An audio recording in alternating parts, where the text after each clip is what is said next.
Hey everyone, this is Zach with Palantir Research. Palantir is laying the foundation to be one of the makers of the rules of regulation and setting up the infrastructure of AI in the United States and hopefully the Western world. This will spill over from military and government applications over into the commercial sense too, in my opinion, and here's why. And I'll give you my thoughts on his performance as well, speaking with the senators. Shyam Sankar spoke with senators regarding AI and provided recommendations on how the country should move forward in a regulation and military sense. Defense-wise, it's already known that Palantir, who used to be the outsider, has now become the incumbent when it comes to software. Stepping up with their kill chain and targeting system in Ukraine has demonstrated to the US government the value of edge AI that takes in all of these data sources to come up with the best course of action to recommend, at least to operators, the ideal actions for the best outcomes, aka where and when to send a drone, how to organize logistics, anything to optimize actions on the battlefield. Shyam gave real-life examples like Ukraine, but also healthcare to put into the minds of the officials that AI is necessary to develop, but with the correct guardrails that favor our own culture and ethics. He specifically brought up China's version of AI being developed with guardrails to ensure the survival of their state, which we know can also include spying on its own citizens and not really take into account personal freedom, especially around speech or anything that threatens that regime.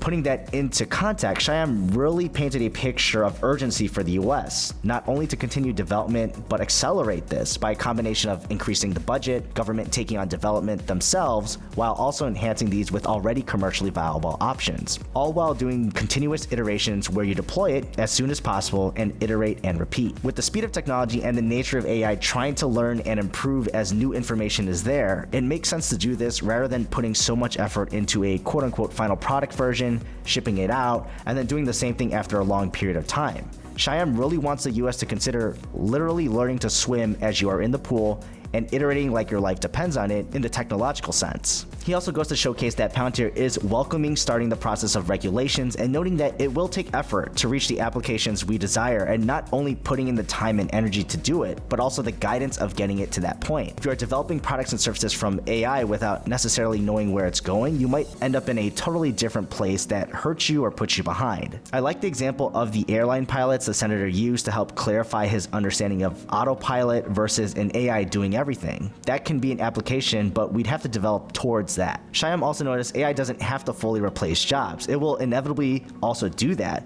but also create jobs where humans in this time of transition will need to monitor, manage, and tweak the direction of these AI processes. We know that in the creative and new frontier space for a computer, it can produce highly extreme outputs because there's just so little data there for the computer to really understand the context of what is being expected. If we have humans guiding with their expectations from experience, which isn't necessarily a data point, but rather something we can interpret as better or something that we just get a feel for, this will become a data point eventually of human managers really guiding these AI applications, especially in the workplace, to replacing the mundane tasks like copying, pasting, for example, to us generating a whole output and then tweaking what looks good to provide the correct kind of data that tells the story that we want. I'd rate Shyam's performance also as good at a high level. I'm not going to say it's the best ever, but definitely at this kind of hearing, it's not meant to get too technical, but rather help the tone of what the government should do and at least consider. If Palantir can get ahead of this, it puts them at an advantage in the marketplace to really design their strategy in the government and commercial context with AI and build and improve their products, ideally in the direction they're trying to set. But I do appreciate that Shyam wasn't trying to be a hard salesman and saying that Palantir does this, Palantir does that,